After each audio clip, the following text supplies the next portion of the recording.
दोस्तों नमस्कार। आज हमारे अध्ययन का विषय है काल। आज हम काल के बारे में विस्तार से चर्चा करेंगे और जानेंगे कि काल का क्या अर्थ है, काल की परिभाषा क्या है, काल के कितने भेद हैं और काल के जो भेद हैं उनके कितने उपभेद हैं और उन उपभेदों की पहचान कैसे हो। ये सब हम एक सरल विधि, एक ट्रिक के साथ करेंगे। दोस्तों यदि आप में से किसी ने चैनल को सब्सक्राइब नहीं किया है तो चैनल को सब्सक्राइब कर लीजिएगा। आइए शुरू करते हैं अपना विषय काल। दोस्तों काल का अर्थ समय होता है और ये समय कितने प्रकार का होता है ये अब हम विषय में आगे बढ़ने के साथ साथ जानेंगे कि काल के कितने प्रकार होते हैं, उन प्रकारों को कैसे पहचाना जाए। तो काल का अर्थ होता है दोस्तों समय। तो आइए परिभाषा करते हैं। क्रिया के जिस रूप से काम के होने के समय का पता चले काल कहलाता है। यानी क्रिया का वह रूप जिससे क्रिया के होने का समय पता चले कि क्रिया कब हुई थी, क्रिया के होने का समय क्या था, वो समय ही क्या कहलाता है, काल कहलाता है। ये वाक्य देखिए, राम गया, यानी कि राम गया तो राम के द्वारा जाने की क्रिया कब हुई, बीते काल में। तो बीते काल को दोस्तों कहते हैं भूतकाल। राम जाता है यानी कि अब चल रहे समय के अंदर राम के जाने की बात हो रही है, तो ये है हमारा वर्तमान काल। राम जाएगा, राम न तो गया है न वो जा रहा है, बल्कि राम जाएगा यानी आने वाले समय में राम जाएगा। तो ये हमारा हो गया भविष्यत काल। अब दोस्तों इस प्रकार दोस्तों काल के तीन भेद हुए, भूतकाल, वर्तमान काल और भविष्यत काल। दोस्तों आगे भूतकाल के 6 भेद हैं और वर्तमान काल के 5 भेद हैं और भविष्यत काल के 3 भेद हैं। इन तीनों भेदों में सबसे पहला जो हमारा भेद अब शुरू होगा, अर्थात जिसके बारे में हम अध्ययन करेंगे, वो है भूतकाल। भूतकाल का अर्थ दोस्तों होता है बीता हुआ समय, यानी कि जो समय बीत चुका उसे क्या कहते हैं, भूतकाल कहते हैं। क्रिया का वह रूप जिससे क्रिया के होने के बीते हुए समय का पता चले उसे क्या कहेंगे, भूतकाल कहेंगे। दोस्तों आइए भूतकाल का पहला भेद करते हैं। पहला भेद हमारा है सामान्य भूतकाल। दोस्तों सामान्य भूतकाल में क्रिया के होने के समय की स्पष्टता नहीं रहती है। उदाहरण देखिए, राम गया, यहाँ राम के द्वारा जाने का कार्य किया गया, लेकिन राम कब गया, बहुत देर पहले गया था या थोड़ी देर पहले गया है, तो यहाँ पर भूतकाल के समय की स्पष्टता नहीं है। तो सामान्य भूतकाल में क्रिया के होने के समय की स्पष्टता नहीं रहती है दोस्तों। और सामान्य भूतकाल की पहचान है दोस्तों कि जो सामान्य भूतकाल की क्रिया है उसके अंत में या, ये और ई आएगा, ये इसकी पहचान है। आइए करते हैं आसन भूतकाल। दोस्तों आसन का अर्थ होता है नजदीक में, अभी अभी, बिल्कुल समीप में। आसन भूतकाल में क्रिया का बिल्कुल निकट में होना पाया जाता है। समय भूतकाल है लेकिन भूतकाल में बिल्कुल निकट में होना पाया जाता है। उदाहरण देखिए, राम गया है, राम गया है, स्पष्ट हो गया ना कि राम के जाने का कार्य था वो अभी अभी समाप्त हुआ है। तो आसन भूतकाल में क्रिया का बिल्कुल निकट में होना पाया जाता है। और आसन भूतकाल की पहचान है दोस्तों, जो क्रिया रूप है वो सामान्य भूतकाल का है, लेकिन उसके साथ में क्या आ जाएगा, है आ जाएगा। तो ये हमारा आसन भूतकाल है। अब करते हैं पूर्ण भूतकाल। दोस्तों पूर्ण भूतकाल में काम बहुत पहले समाप्त हो चुका होता है, समय की पूर्णतया स्पष्टता होती है। देखिए भूतकाल में बहुत पहले काम पूरा होना पाया जाता है। राम गया था, इस वाक्य से पता चलता है कि राम के द्वारा जाने का जो कार्य था वो भूतकाल में पूरा हो गया था और राम के द्वारा जाने का कार्य बहुत पहले खत्म हो गया था। दोस्तों इसकी भी पहचान है। क्या पहचान है, देखिए ये सामान्य भूत की क्रिया है और इस सामान्य भूत की क्रिया का प्रयोग यहाँ पर किया, लेकिन उसके साथ है आ गया, तो ये क्या बन गई, आसन भूतकाल की क्रिया। और उसी क्रिया को उठा के हमने यहाँ पे प्रयोग किया और इसके साथ था लगा दिया, तो ये कौन सी क्रिया बन गई, पूर्ण भूतकाल की क्रिया बन गई। तो दोस्तों पूर्ण भूतकाल की जो क्रिया है उसमें था, थे, थी आएगा। क्या आएगा, था, थे, थी। लेकिन जैसे गया था, गए थे, गई थी आदि, इस प्रकार क्रिया का प्रयोग होगा। तो दोस्तों ये था हमारा पूर्ण भूतकाल और अब करते हैं अपूर्ण भूतकाल।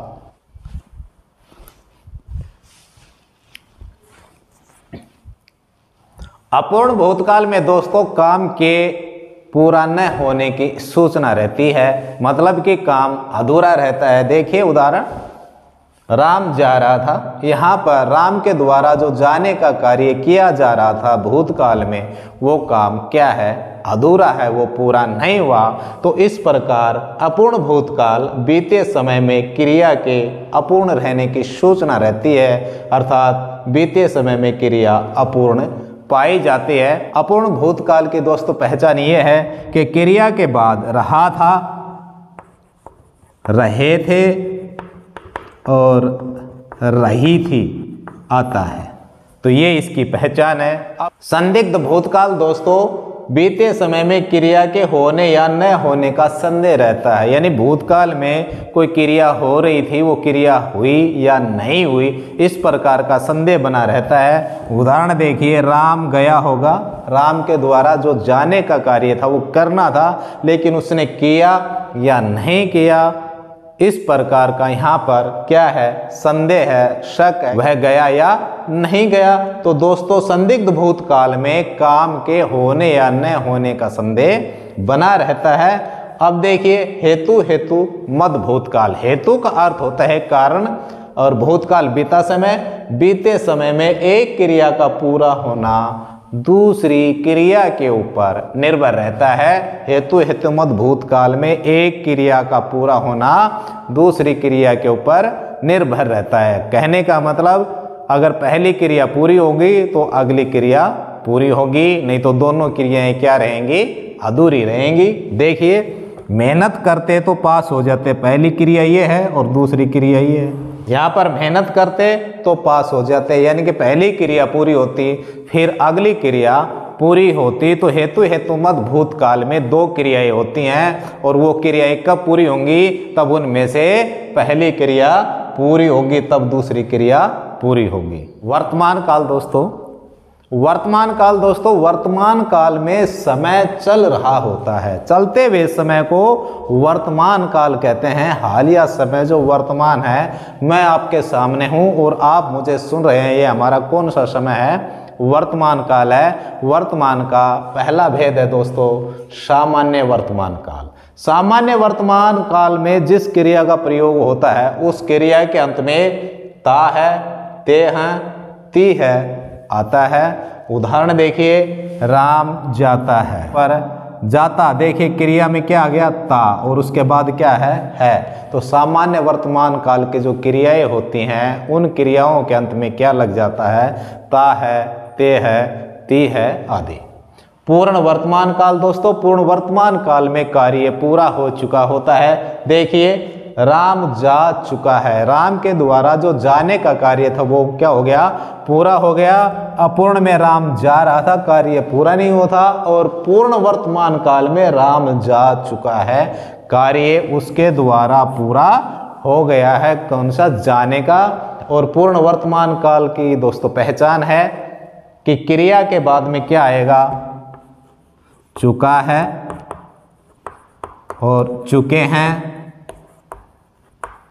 और हो जाएगा चुकी है। पूर्ण वर्तमान काल के वाक्यों के अंदर प्रयुक्त होने वाली क्रिया के अंत में चुका है, चुके हैं, चुकी है आता है। अब करते हैं संभाव्य वर्तमान काल। संभाव्य वर्तमान काल, चल रहे समय में क्रिया के होने की संभावना रहती है, यानी कि वर्तमान काल में क्रिया के होने की संभावना रहती है। दोस्तों उदाहरण देखिए, शायद पिताजी आ रहे हों। यहाँ पिताजी के द्वारा जो आने का कार्य किया जाना है उसके बारे में संभावना बनी हुई है कि शायद पिताजी आ रहे हों। तो संभाव्य वर्तमान काल वह काल होता है जो चल रहे समय में क्रिया के होने की संभावना जताता है। संदिग्ध वर्तमान काल, संदिग्ध वर्तमान काल में दोस्तों क्रिया के होने के बारे में संदेह बना रहता है। देखिए माँ खाना बना रही होगी, यहाँ पर देखिए माँ खाना बना रही होगी, माँ के द्वारा जो खाना बनाने का कार्य है वो माँ खाना बना रही होगी या नहीं बना रही होगी। इस प्रकार का यहाँ पर क्या है, संदेह बना हुआ है। तो संदिग्ध वर्तमान काल वह काल होता है जिसके अंदर क्रिया के होने के बारे में संदेह बना रहता है। दोस्तों ये हमारा वर्तमान काल था। अब करते हैं भविष्यत काल। भविष्यत काल दोस्तों आने वाला समय होता है। जो समय आने वाला है उसे भविष्यत काल कहा जाता है। भविष्यत काल का पहला भेद देखिए दोस्तों, सामान्य भविष्यत काल। पहला भेद हमारा सामान्य भविष्यत काल, क्रिया का सामान्य रूप से भविष्यत काल में होना पाया जाता है, यानी कि भविष्यत काल में क्रिया सामान्य रूप से होती है, उसमें कोई विशेष बात नहीं होती। जैसे राम जाएगा, सीता आएगी, मोहन खाएगा या श्याम नहाएगा, इस प्रकार ये सामान्य भविष्यत काल है और सामान्य भविष्यत काल की क्रियाएं हैं। तो गागेगी आएगी और उसके बाद कुछ नहीं आएगा सामान्य भविष्यत काल में। और इसका दूसरा भेद है संभाव्य भविष्यत काल। संभाव्य भविष्यत काल दोस्तों, संभाव्य भविष्यत काल में क्रिया का भविष्य में होना संभावित रहता है। और हमने संभाव्य वर्तमान काल भी पढ़ा है। संभाव्य भविष्यत काल और संभाव्य वर्तमान काल दोनों में अंतर है। ये करने के बाद हम वो अंतर भी करेंगे दोस्तों। उदाहरण देखिए, आज वर्षा हो, संभावना है आज वर्षा हो, संभावना व्यक्त की गई है आने वाले समय में वर्षा हो। शायद वह आए, ये भी क्या है, आने वाले समय की संभावना है कि आने वाले समय में किसी के बारे में कहा गया है कि वह आए, है ना। तो संभाव्य भविष्यत काल जिसमें आने वाले समय में कार्य की होने की संभावना बनी रहती है। अब करते हम हेतु मद भविष्यत काल।